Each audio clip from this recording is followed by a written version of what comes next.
Team India की Asia cup के लिए जो सिलेक्शन हुई है वो आपने देख ली होगी और इसमें 4 प्लेयर्स ऐसे हैं जिनको सिलेक्ट ना करना बड़ा सरप्राइजिंग डिसीजन है।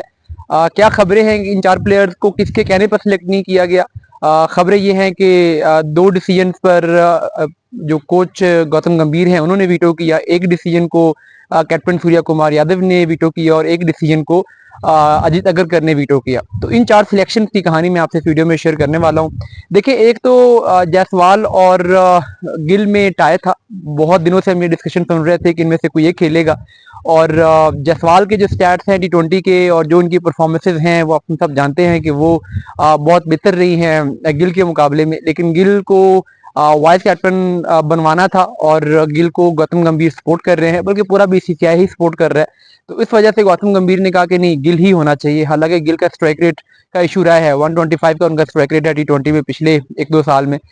लेकिन इस पर गौतम गंभीर ने वीटो किया कि नहीं, मुझे शुभमन गिल चाहिए है, जायसवाल को आप इसमें कंसीडर ना करें। फिर अगर हम देखें जो बाकी 3 नाम हैं उनमें जो दूसरा नाम था वो ये था कि श्रेयस अय्यर और शिवम दुबे में से किसी एक को लेना था, क्योंकि दोनों ही टॉप ऑर्डर नंबर 3 नंबर 4 के लिए कम्पीट कर रहे थे। श्रेयस अय्यर ने जैसे परफॉर्मेंस दी थी आईपीएल में वो हम सबके सामने है, जैसे उन्होंने चैंपियंस ट्रॉफी में यूएई में परफॉर्मेंस दी थी वो हम सबके सामने है। इस पर आके मामला ये था कि शिवम दुबे ने लास्ट टाइम जो इंडिया ने टी20 वर्ल्ड कप जीता है उसमें वो खेले थे, इंडिया की टी20 टीम का पार्ट थे। तो अब यहाँ पे आके डिबेट ये थी कि शिवम दुबे को लिया जाए या अय्यर को लिया जाए। तो अय्यर के लिए सेक्शन कमेटी और जो कप्तान है वो चाह रहे थे कि अय्यर आ जाए, लेकिन हेड कोच का आर्गुमेंट ये था कि शिवम दुबे को ड्रॉप करने की कोई रीजन नहीं है, वो इंजरी की वजह से स्क्वाड से बाहर हुए थे। अब चूंकि वो फिट है तो उनको ही आना चाहिए। अय्यर अगर परफॉर्म कर भी रहे हैं तो एक ऐसा प्लेयर जिसकी टीम में ऑलरेडी जगह बनी हुई है, जो ऑलरेडी टीम का पार्ट है, उसकी जगह पर वो नहीं आ सकते। तो उन्होंने ये आर्गुमेंट देके इसको वीटो कर दिया, जिसकी वजह से शिवम दुबे स्क्वाड में आए और अय्यर को की सिलेक्शन नहीं हो सकी।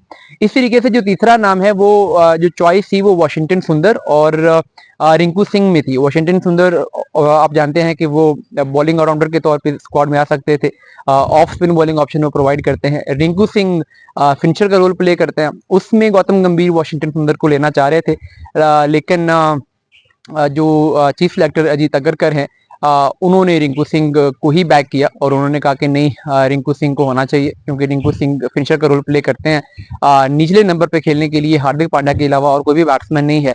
तो फिर finally chief selector Ajit Agarkar और कैप्टन सूर्या कुमार यादव प्रीवेल किए और उन्होंने रिंकू सिंह की सिलेक्शन करवाई। वाशिंगटन सुंदर को गौतम गंभीर स्क्वाड में फिर नहीं ले सके। इसी तरीके से जो आखिरी ऑप्शन था वो फास्ट बॉलिंग में जसप्रीत बुमराह और अर्शदीप सिंह के साथ तीसरा पेसर कौन हो, उसके लिए हर्षित का नाम था, प्रसिद्ध कृष्णा का था, मोहम्मद सिराज का था। लेकिन आप जानते हैं कि गौतम गंभीर के फेवरेट बॉय हैं अर्शित राणा। मैं काफ़ी दिनों से रिपोर्ट कर रहा हूँ कि वही स्क्वाड में खेलेंगे और उसमें एक प्रसिद्ध कृष्णा का आना कि आईपीएल तो बहुत अच्छा गया था, लेकिन रिसेंट जो इंग्लैंड सीरीज़ थी उसमें कुछ वो अच्छा परफॉर्म नहीं कर सके, शायद एक ये फैक्टर भी है। और मोहम्मद सिराज की ये लॉजिक ये दी गई कि चूँकि उन्होंने टेस्ट सीरीज़ के सारे मैचेस खेले हैं तो उनकी वर्कलोड मैनेजमेंट करनी बहुत ज़रूरी है, इसलिए फिर हर्षित के नाम को सिलेक्ट कर लिया गया।